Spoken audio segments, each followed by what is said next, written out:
deity of this day of your time. How are you? Good. All right, you may proceed however your imagination so desires. What would you like to discuss with us this day? Okay. Well, I was curious because this poem came out like a year after I had this experience where I was feeling very peaceful and quiet, and I closed my eyes, and I saw this dragon. His eyes were closed, and he was kind of bowed head, kind of in meditation, and he was like glowing light. Nice. And it was seemed very powerful. Yes. And is that... The dragon is the archetypal symbol and projection of ancient wisdom, of ancient knowledge, of a deep-seated portion of your consciousness that understands why you have chosen to connect to physical reality to have a particular experience, and the wisdom that goes along with absorbing all these experiences to add to your overall soul growth. So you are giving yourself the archetypal reflection of that aspect of your consciousness to remind yourself why it is you chose to experience physical reality, to expand your awareness as a soul, as a being. Okay. Excellent. Okay, another question I have is... This is your first question. Remember, you made a statement. Okay, all right. I've also seen a lot of things with snakes. And same difference. Okay, same symbol, same idea. Generally speaking. Okay. And specifically the caduceus, or yes, the two snakes, or just one snake going up a rod? Yes. Representative again of the idea of physiological reality as symbolized by the DNA spiral. Because that is in a sense what you are as a physical being. You are DNA. That is what you actually are as a physical being. The DNA that you are as a physical being has wrapped itself in a mobile suit that can walk around and sense things and perceive things and have an experience. But fundamentally, as a physical being, you are literally a strand of DNA. Okay. Make sense? Yeah. Okay. And I had this dream where I have a twin sister, and she was rising out of sand in the desert, and she was holding a big snake that was wrapped around her. Yes. And she rose up into this bright light into the sky. And what does snakes have to do with like ascension or idea? Well, again, it has to do with the understanding of ancient wisdom, as represented by the form you know as Ouroboros. Are you familiar with this? Yeah. The snake ingesting its own tail, it represents the idea of eternity, of no beginning and no end, the never-ending circle in that sense, the cycles of life. And by incorporating the idea of a twin sister, you are balancing and blending the masculine and feminine aspect to create a balanced form of wisdom that in that balance will allow your frequency to rise, which is equivalent to the concept of ascension. Okay, excellent. It is also representative of the idea of the spinal cord, the snake in that sense, and the Kundalini energy that when, again, accelerated, allows you to raise your frequency. Make sense? Yeah. All right. Okay.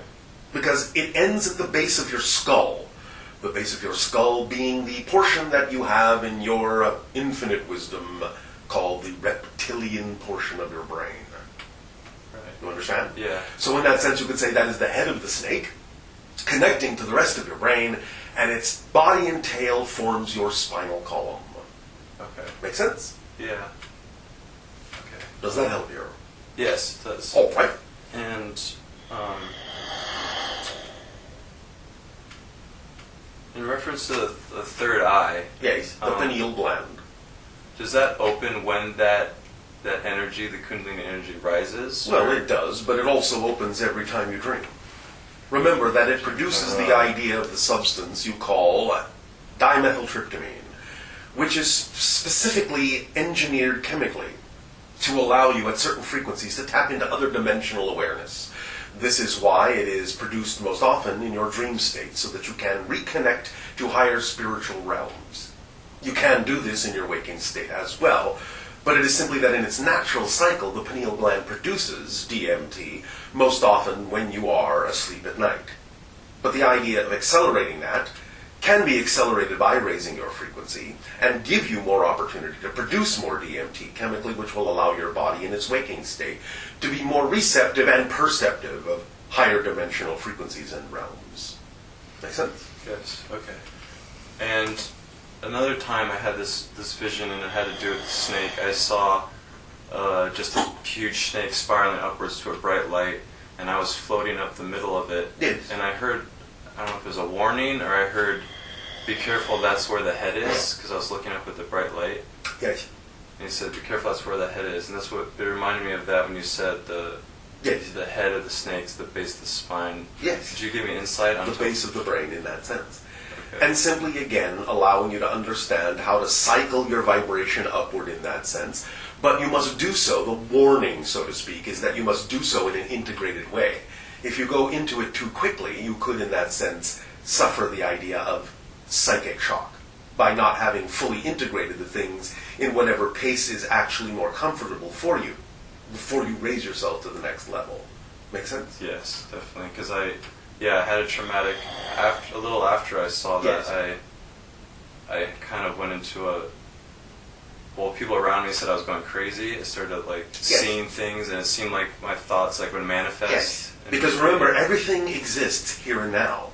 And you only simply don't perceive it because you are not on the appropriate wavelength to perceive those things. But if you force yourself, in a sense, into those wavelengths, into those frequency domains, before you are completely integrated sufficiently to be able to process what it is you will perceive, you will not be able to make coherent sense of it. Your brain will, in a sense, react and rebel and go into shock over what it is being forced to perceive or integrate, that it may not actually have the capability or the tools yet to integrate comfortably. You understand? Right. Okay. So take your time, do not rush. Allow your natural synchronicity and your natural process to unfold, even while you may have the intention to continue to raise your frequency. Do so in a natural way, at a pace that is comfortable for you. Okay. Because it really, in a sense, is quite a contradiction to, in a sense, force yourself to be spiritual. The idea is that you are spiritual. And by attempting in any way, shape, or form to integrate more information into your understanding of what you are as a greater being, by doing so in a way that is natural and comfortable for you, even though it may seem to take a little bit longer, will actually be the quickest path.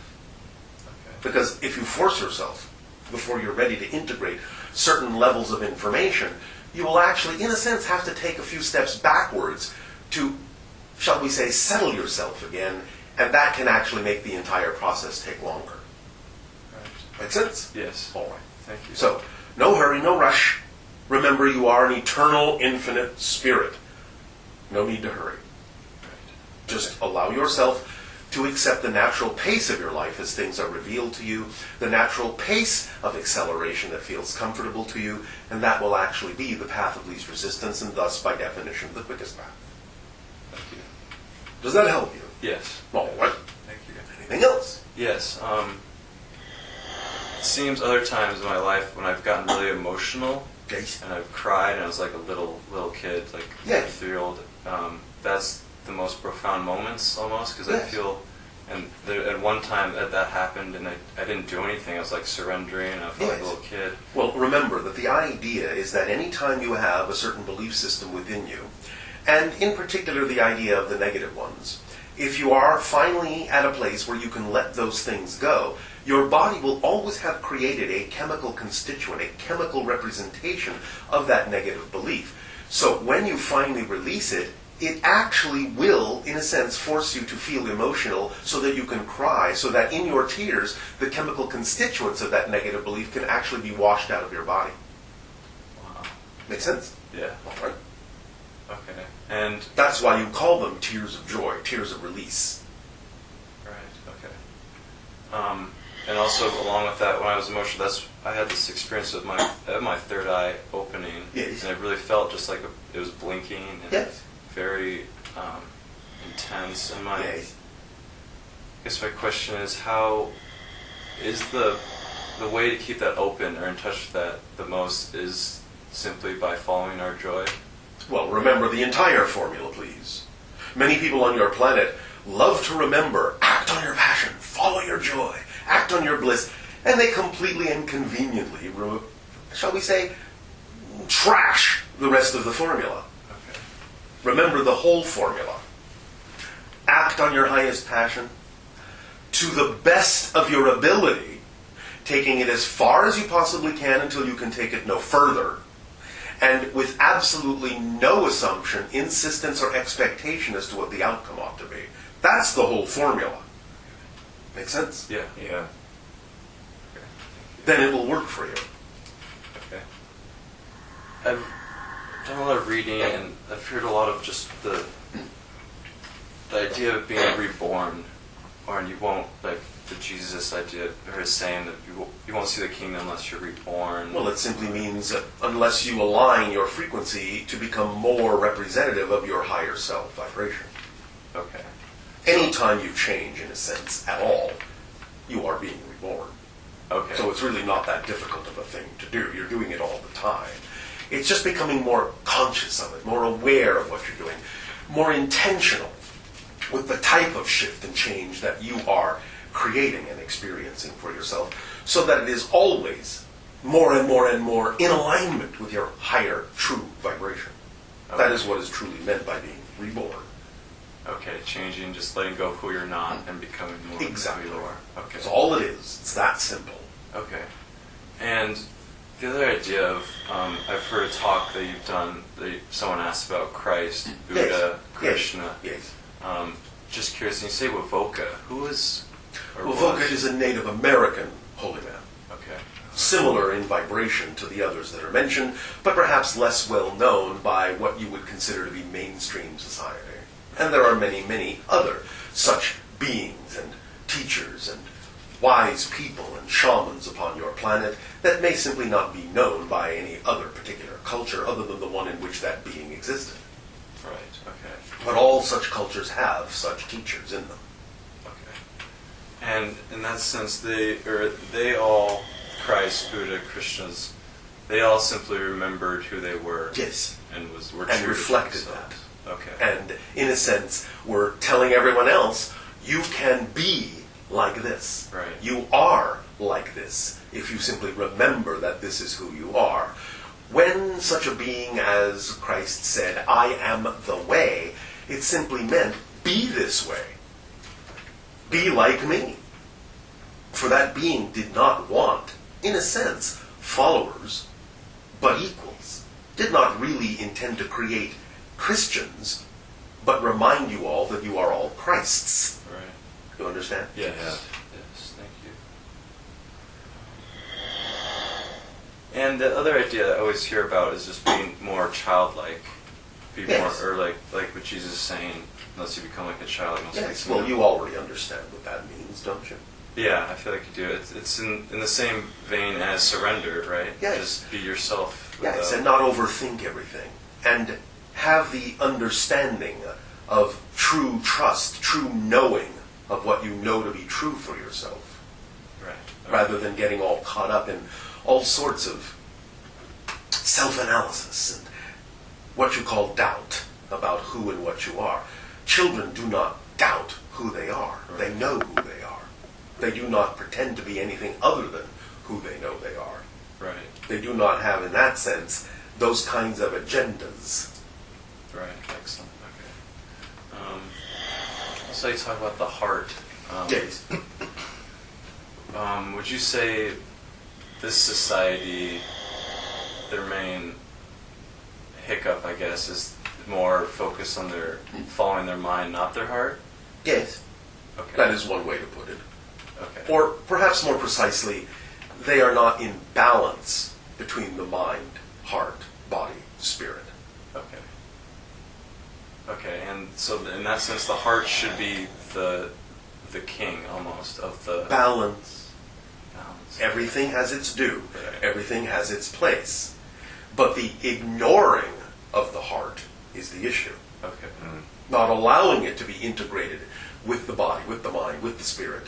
Not giving it its due position, its due respect. Not paying attention to what it has to say from its perspective and overriding it with the mind. Right. Okay. That is the issue. That is the imbalance. Okay. I've also heard you say in another talk of Hawaii Yes. as The heart chakra. the heart chakra. Yes. And I was curious if you could share the other chakras, the points on Earth? Well, we have shared others before. The idea of what you would call your Shasta Mountain is your crown chakra. You understand? Yes. There are other places on your planet that are representative of other such places, such as Kilimanjaro Mountain in your continent of Africa being the root chakra. You understand? Yes. The idea of what you would call Mount Fuji being the concept of the third eye chakra. You follow me? Yes. So on and so forth. Okay. We will leave it to you to explore the rest. Okay. Thank you. Could you discuss, or I guess from your point of view, the speed of light and its importance of, I remember you Yes. saying it's the threshold almost of our reality, or Not almost. It's the threshold of your physiological reality. It's the side effect of all different kinds of vibrations that are, in your terms, slower and faster than what you call the speed of light. It is the average, in a sense, of all those things that creates what you understand to be the parameters of physical reality. Certainly there are things that exist that you could say are vibrating faster than light, but they are not of your physical realm. Does that make sense? Yeah. So, in our physical realm, Yes. is it even possible to break that speed or that vibration or that? No. But the point is that there are ways around it.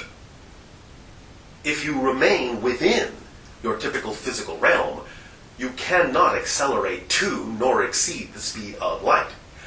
But there are ways around it that can make it seem as if you have, even though you haven't. Our spaceships travel, and many people who teleport do this the same way, by simply relocating, redefining, re-identifying their vibrational signature frequency in such a manner as to dislocate themselves from one place or position in space-time and instantaneously relocate themselves at another place instantaneously in space-time So therefore without not actually moving. having traveled in space-time itself. Thus it can appear as if they have gone faster than light, but they actually haven't traveled in space-time at all. They've simply redefined and re-identified themselves within the space-time matrix and disappeared from one location and reappeared at another instantaneously.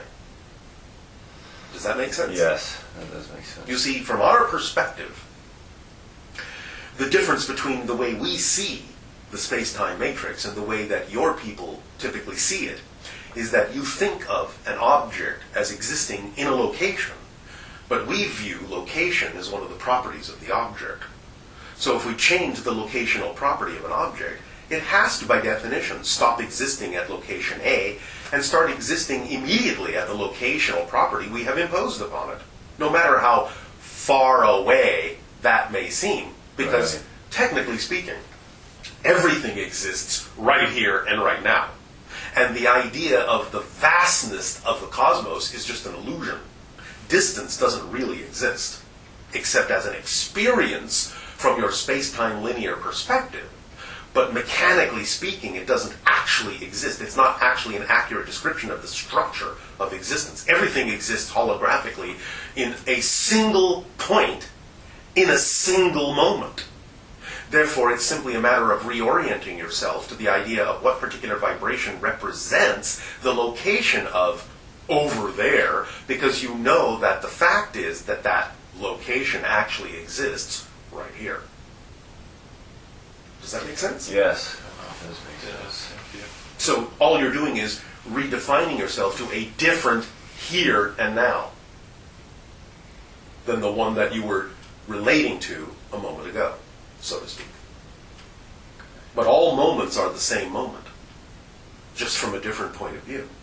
All points are the same point, just from a different perspective. Make sense? Yes. Yes. All right. You do that anyway. Do it all the time. Any change requires a shift vibrationally, in a sense, from one reality to another. That's what change is. That's what time is. It's a side effect of your consciousness shifting between billions, literally billions of parallel realities every second. That's what time is. If there was no shifting from one parallel reality to another billions of times a second, you would have no experience of time or space. So all change, any change at all, any movement at all, is actually you shifting your consciousness through billions of parallel realities. So you're doing it already anyway. You're relocating yourself all the time. That's a natural thing you do. It's how you naturally experience the concept of space-time and create the concept of space-time. Does that make sense? Yes. Yeah. That's how powerful you are. It happens so automatically and so smoothly, you can actually ignore the fact that you're doing it. You've been doing it billions and billions of times a second in the span of this conversation. This conversation has leapfrogged over billions of parallel realities. Make sense? Yes. Because you see, every parallel reality, what you call a parallel reality, is actually nothing more than a frozen snapshot. There is absolutely no experience, no movement, no time, no space in it whatsoever. It's only by going through the frozen snapshots, like frames on a film strip, that you actually create your illusion of movement and time and space. That's why your film strips are a very good analogy of how reality is actually structured. No frame has any motion in it. Yeah. No frame has any experience in it. But when you move through them in a certain way, just like a projector light does, then you create the illusion of your movement, your space, your time, your story unfolds. Your experience unfolds. And like that, like when we're sitting in a theater watching it, Yes. that's kind of like how our reality is. Exactly. It seems like Exactly. real characters. And Absolutely. The experience is real. The structure is an illusion. thank you. Yes. I have another question. Growing up, I would seem to become a character that someone else expected of me, and I would seem to change. My personality seemed to just, You are chameleonic. yeah. All right. I mean, yeah, and it seemed like I would reflect back to them what they thought I was, Yes. and it's a two-way street, right? So that means Yes. they would be whoever I thought they would be. Absolutely. Okay. Remember that everyone in your reality, even though they may be distinct individuals and beings unto themselves, the only way you perceive them is by creating your version of them in your reality out of your own consciousness. So all you're seeing is your version of them. Okay. Which can change it as well. Absolutely. And more often than not, the versions of others will change every time you change yourself. Yeah, I've found that to be true. Because that's the only way anything in your reality can change. Because your physical reality is just a reflection, like a reflection in a mirror. If you're looking at your face in a mirror and you want the reflection to smile instead of frown, you know that the reflection will never smile before you do. Ever. But as soon as you smile, the reflection has no choice but to smile back. So if you want to change anything in your world, you change yourself. Because what you're doing when you change yourself is you're shifting to a parallel reality stream that is then simply more representative vibrationally to the change you've made within yourself. That's all you're doing. You never change the world you're in. You never change anyone else. You only change yourself. And you go to a world that contains versions of those people that are simply more representative of the change you have made. Right. Okay. That's how that works. Wow. There is continuity, seemingly, in that, simply because that's how vast your consciousness is in creating continuity linkages between all those different parallel realities. To make it seem as if it's the same person with a small change. But it's not. It's actually a completely different person in a completely different parallel reality, just as you are at that moment. And I mean that literally. You're never the same person, moment to moment to moment to moment. Literally. It's not a metaphor. Body and mind, totally different. You may think you're the same person, but that's just your continuity illusion. Okay. That's why, when you finally decide who you truly are, it doesn't matter who you've been.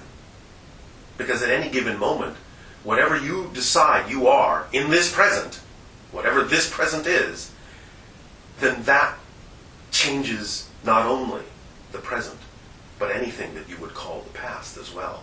Because if you're truly a different person, then you understand you don't have the same past that the person who was here a moment ago had. You have a different past. You have a different history. Whatever the history is that is relevant for the person you have now decided you are, is your history. And that's why so-called memories can change. That's why people can actually have different memories of the same event.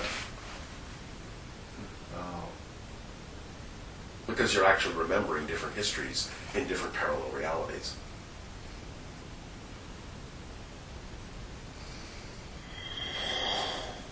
Is this beginning to broaden your understanding of how existence is actually structured? Yes.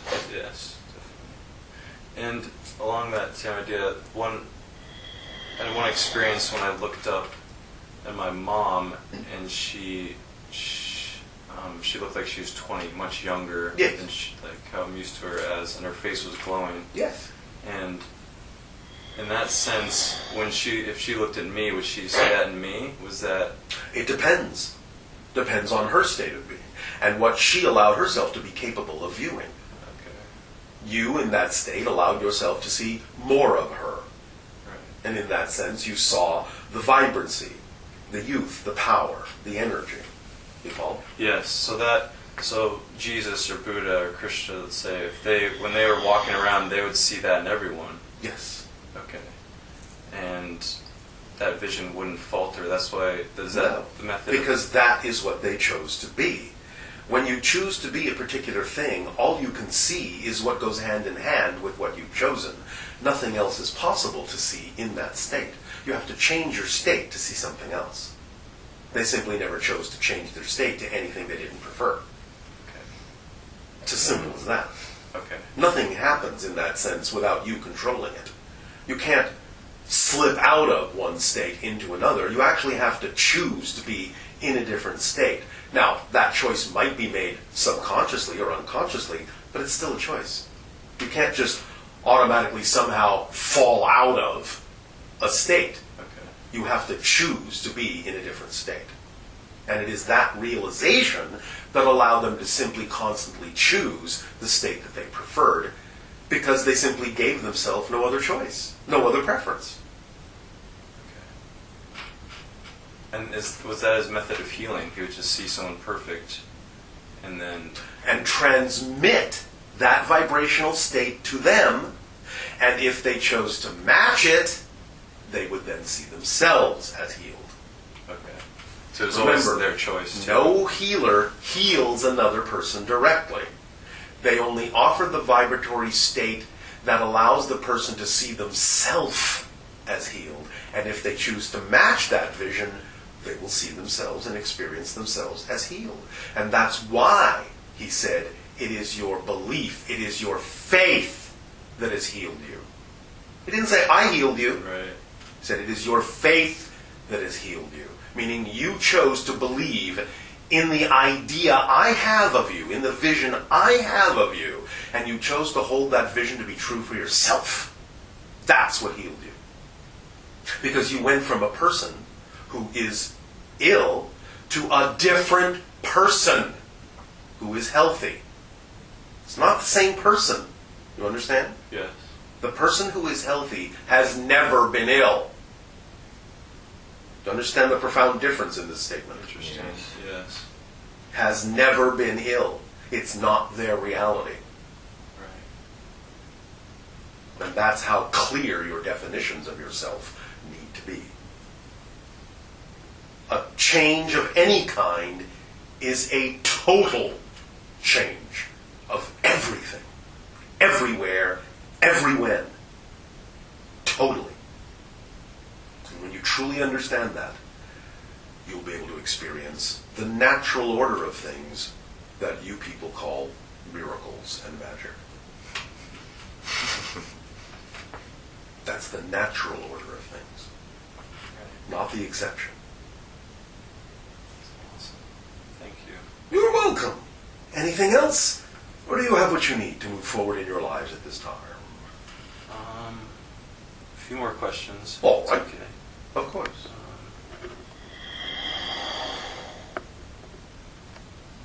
Do you have anything while he is thinking?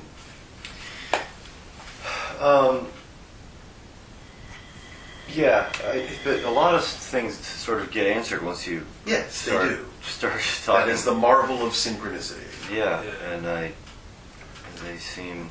Because you all contain all the answers, and all I'm doing is reflecting what you already know. Because you are allowing me to act as a surrogate for your own higher mind. So you're talking to yourself right now, in a sense. You understand? Yeah. Yeah. This is the service we perform. That we actually act as a reflection of your own higher mind. By using the excuse that you are talking to us, you let your guard down and allow us to actually let you have a conversation with your own higher mind. So all the answers already exist within you. Right. Wow. That's awesome. That's how we trick you into knowing yourself. Cool. So, I guess I had massive anxiety and panic attacks. Why? What are you afraid of? I don't know. Sure you do. I'm not sure if I know. Sure you do. All you have to do to find out is ask yourself, if I acted in the direction of my highest joy, what is the worst possible thing I imagine might actually happen? That's all you have to ask. And if you're willing to be honest with yourself, the answer will come. And as soon as you identify that fear, you'll have something to work with. Yeah, that feels right to me. Yes, I know. You're just unwilling to look at what it is you're afraid of. But you don't It have to be seems- afraid of the fear. That's Fear what it is is. your friend. Fear is your messenger, telling you that you have a belief that you're holding on to that doesn't work for you, that's out of alignment with your true self. So don't be afraid of fear. Welcome it, because it's knocking at your door saying, hey, I have a message for you. You have something you're holding on to you don't know about that is out of alignment with you, that you don't prefer. Find out what it is. Because as soon as you identify it, it's gone. Because as soon as you identify something that's actually out of alignment with your true self, you will realize that it's nonsensical and illogical and you picked it up from someone else and it doesn't belong to you. It has nothing to do with you.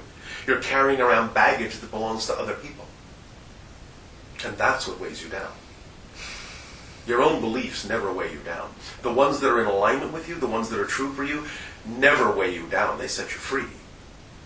The only thing that causes you to feel weighed down is that you're carrying around a belief system that has nothing to do with you, that you have no business buying into. It belongs to someone else. Don't be a belief thief and steal beliefs from other people. Just carry your own. You don't need anyone else's. So find out what is not true for you. Find out what you do not prefer to believe. And then let it go. You don't need it. It doesn't belong to you. It doesn't work for you. And then the fear will dissolve. Because you'll have used the fear in a positive way. In an exciting way. That's all you need to do. Remember, you are one energy. And that energy is filtered through your belief system. And if you filter your energy through a belief that is positive and in alignment with your true self, you are shown that it's in alignment by feeling your energy in the form you call joy. But if you filter that same energy through a belief system that's out of alignment with your true self, you experience the energy in the form you call fear. And that's a good thing. Because if you didn't, you would never know when you were carrying beliefs that don't belong to you. So anytime you feel that little fear building, you go, oh, how exciting. I'm about to find out something in my belief system I didn't know about, and once I can identify it and let it go, then that energy, that same energy I've been flowing through a negative belief will now flow through a positive one, and I will transform that fear into joy. So thank you, fear, for helping me find that belief that doesn't work for me. Because then you ask the question, well, what would I have to believe is true in order to feel the fear? And again, if you are willing to know the answer will come. And as soon as you see the answer, you will go, well, that's ridiculous for me to hold on to that belief. It has nothing to do with what I prefer to believe in. So I realize I must have picked it up from my parents, my society, wherever. And it doesn't belong to me, it belonged to someone else. But I picked it up along the way. So now I can let it rest by the side of the road and get on with the rest of my journey, feeling lighter and more accelerated, because now that belief doesn't weigh me down or hold me back. Make sense? Yes, it does. You see how simple this is when you understand the true nature of existence and how things really work? That's all it takes, is clarity in understanding the true structure of existence and how things work. Then you can make sense out of it. Then you have a toolkit you can use. Then you can let go of the things that are not you and simply be the things that are. It really is that simple. It really is. Remember that even though creation is wondrously complex, it isn't complicated. It's fundamentally very simple. If it weren't, it would falter under its own weight. It has to be very simple in order to give rise to such a diversity of experiences. That's all it takes, is a clear understanding of the simplicity, the fundamental principles of existence. And when you know how it works, and you understand the structure, everything becomes clear and obvious. And you know how to navigate through your life more effortlessly, more joyfully. Yes? Yes. All right. And so, Yes. in that sense of like almost like an emotional breakdown or emotional, like, Give it a positive spin. Remember, nothing has built-in meaning. Everything is neutral. The only reason you experience negativity is because you give situations negative meanings. If you give the same situation a positive meaning, you can only experience the outcome in a positive way. okay. Yeah, and that's exactly how, because when I was younger, I would start crying really hard, and it'd always feel amazing to me. Exactly. And my parent or sibling would think, I was sad. Something's wrong. Yeah. Yes. This is the same idea that goes on in your society when people become depressed. All they're actually going through is a natural compression. Because when you know the answers you seek are not out there, you go to where you know they are. Inside you, you compress to find that answer.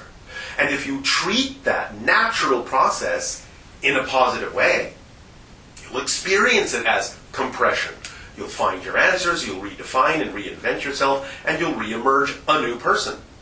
But if you think that something's wrong with you by doing that, if you give it a negative spin, then it becomes depression. And now that you have given it a negative spin, you've made it that much harder to get out of, because you've heaped on top of the natural compression a whole veneer of something that doesn't belong there that now you have to work through. So redefine, redefine, redefine.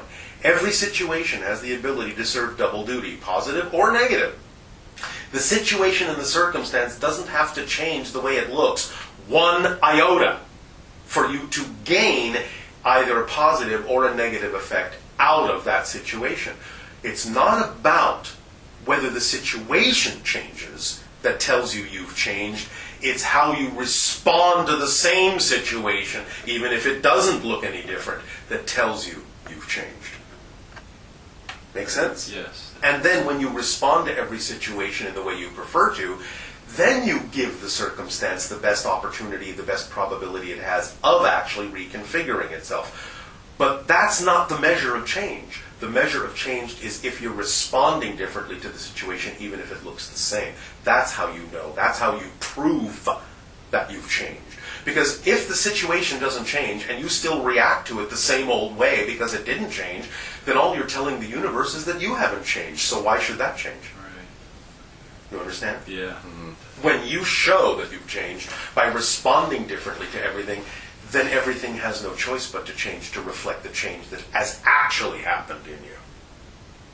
But sometimes you'll test yourself.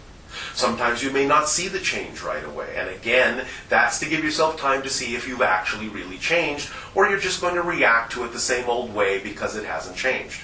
Because you have an expectation that it should.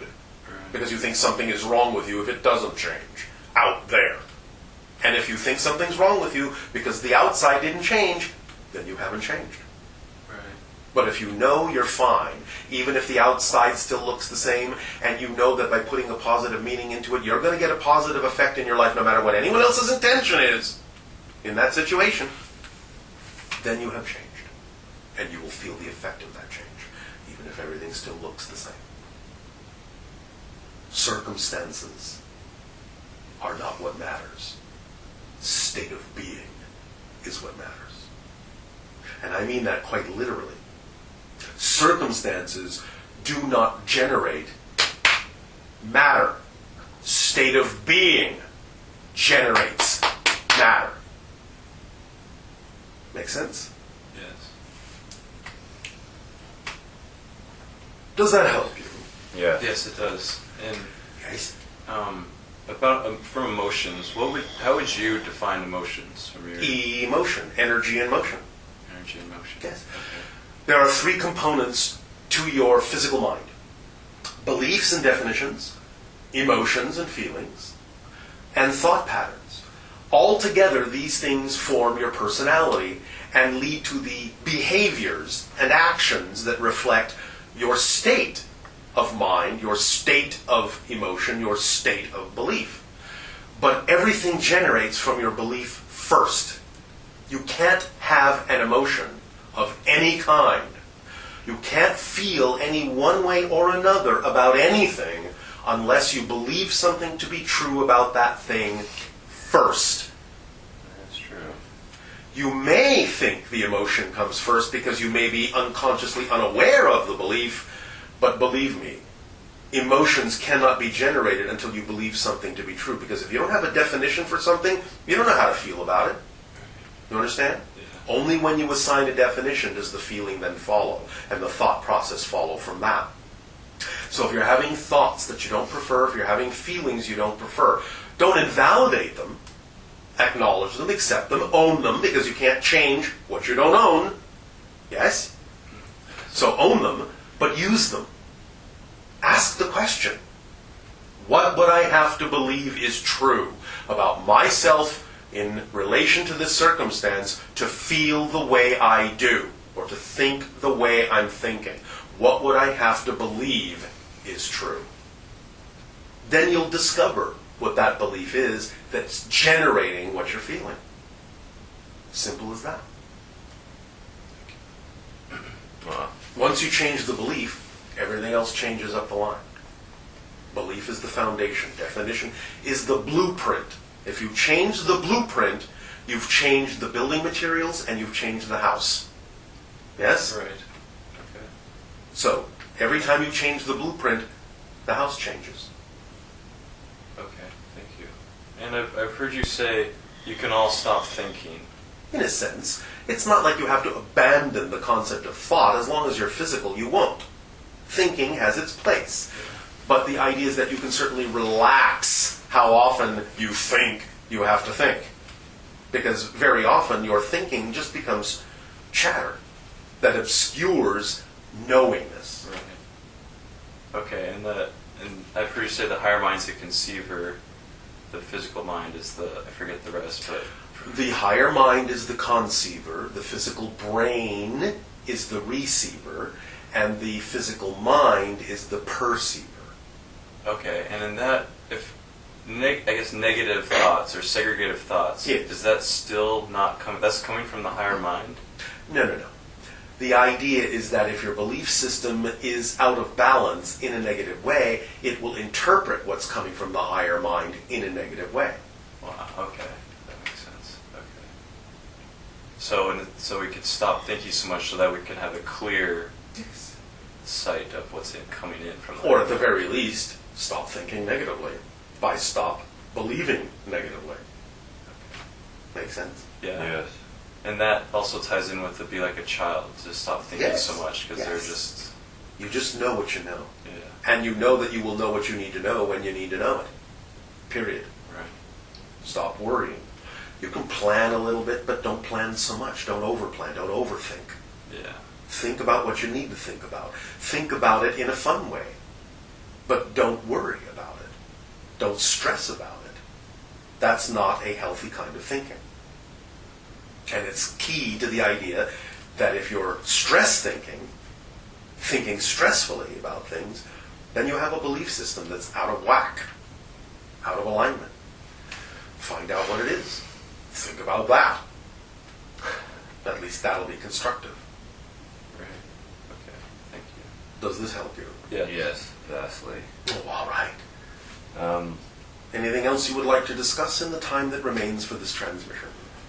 Yes. Let's see. Oh, we only have 10 minutes. Okay, so I was wondering about chi, people that use Chi energy, yeah. chi energy or the different labels for it. Yes. And there seems to be many different Yes, well, ways these are all to just different manipulate it. permission slips, yes. So yeah, I want to know a little bit about that. Well, if you're attracted to it as a permission slip, then it will work for you. If you're not, it won't. It's simply the idea of your energy vibrating at a certain pitch that you believe harmonizes you, aligns you. Yes? Yeah. Well, if it works for you, use it. If it doesn't, use something else. If you're attracted to it, it may mean that it's a permission slip that will work for you. If you're not that attracted, maybe something else will work better for you. Okay. The idea is simply that which allows you to align, to balance, to express more of yourself more fully. That's all. And there are any number of ways to do it. That might be one. Many people find it beneficial. Many people find meditation beneficial. Because many of these things key into the collective consciousness and the collective permission slips that may work for many of you, but not everyone. So find what works for you and use it. When suddenly it no longer works for you, find what works for you and use it. When that no longer works for you, find what works for you and use it. It's as simple as that. All right. As you change, so may your permission slip. So things like alcoholism and drug dependency. Yes. Addiction usually comes from the idea of a belief in your lack of power, lack of self-empowerment. If you don't feel connected, if you feel disconnected from your power, from your spirit, from all that is, from creation, you will seek to replace the hole that is left. You will seek to fill that empty void you have created, that experience within yourself of emptiness, with whatever you can get your hands on that you think will numb you against that feeling. Because that feeling is horrifying. Yeah. To feel disconnected from spirit, from soul, from all that is a horrifying experience. And most people won't dive into it to find out why they have that. They will simply want to run away from it by numbing themselves. But all it does is make that grow stronger. And thus they have to numb themselves even more. Anything that you avoid, anything you attempt to push away will spring back that much more strongly because there's nowhere to push anything away to. Because there is no outside. That's an illusion. So anytime you push something away, you actually give it that much more energy to spring back at you. And if it springs back at you in a negative way, and you don't want to face it, you don't want to explore it, you don't want to investigate it, you don't want to define it, then you will attempt to numb it with more and more and more numbing substances so you don't have to pay attention to it. And that's the source of addiction. Thank you. Yes. Yeah. All right. Do you have what you need? Or is there anything else in the time that remains? Just a quick, why don't I remember what I am fully? Because you have to forget in order to remember. You have to have the experience of discovering yourself in order to grow. If you remembered everything, there would be no change, there would be no growth, there would be no discovery. It's important to go through the experience called discovery in order for you to actually feel that you are growing and expanding and changing. Okay. Make sense? Yeah, so we forget so that we discover ourselves. Yes. Yeah. Because you discover yourself from a different perspective than you've ever had. And that expands you, that increases you, that adds to your understanding of who and what you are is all that is. Because every experience is valid. So you have to forget in order to remember and discover from a new perspective. Because you see, even though the structure already exists in totality, what doesn't yet exist is your unique perspective of the structure, your unique point of view, your unique experience. That's what expands creation. It's not that the structure of creation expands, it's that your experience of the structure of creation expands. By experiencing every point of view that can be experienced. Thank you. Yes. Does that help? Yes, definitely. Isn't that exciting? Yes, it is. Yes. All right then. Live your life in an exciting way with that perspective, and everything that happens will be viewed and defined by you as having the potential to expand and increase your excitement, no matter how it may appear to someone else. No matter how someone else may choose to define it, you decide how you prefer to define it, so that you can gain the effect that is relevant to your definition as opposed to someone else's definition that has nothing to do with you. Yes? Does this help you then? Yes, it helps a lot. Thank you. Okay. Any final thing? One final Yes. thing. So, I feel sometimes that I've had multiple lives or multiple experiences. You all have multiple lives. They all exist at the same time.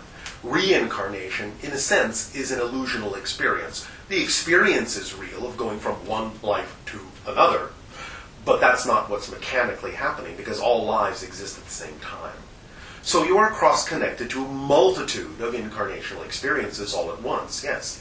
And again, much the same way that if you're watching your television and you're watching one program and you decide to change the channel and change it again and change it again and change it again and change it again, you know that all those programs exist all at the same time. Right. So all these lives exist all at once. And you do cross-connect to a variety of them to download information and experience that may be of assistance to you in this particular incarnation, in the same way that all the other incarnations are also maybe cross-connecting to you to download experience from you that is relevant to their lives. But all these things exist at once. But looked at from a linear perspective, you think that it is in the past or the future that these lives exist. But that's an illusion. They all exist now. They are all people that simultaneously coexist right now alongside you, just on a different frequency, so you can't perceive them clearly.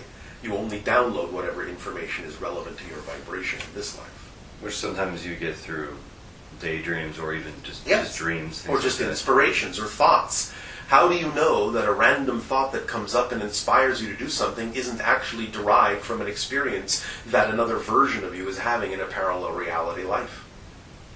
You don't. And you don't always have to know where it comes from. Because all you need to know is that it's relevant for you right here, right now, and use it and apply it in a way that works for you. If there is a reason why you should know exactly where it came from, then you'll know. But very often that information would just trip you up. Yeah, makes sense. Streamline. Streamline your definitions, and they will work much more cleanly for you. Bring everything into the here and now, because that's where everything is. Redefine everything that way, and you'll have a clearer understanding of the nature and structure of existence. Because it's all here, it's all now. You see whatever you are on the wavelength of, and that's all there is to it. Thank you. Does that help you? Yes. Yes, extremely. Then, our gratitude and appreciation to you for the co-creation of this interaction, our unconditional love to you, have an exciting and creative and childlike good day. Thank you.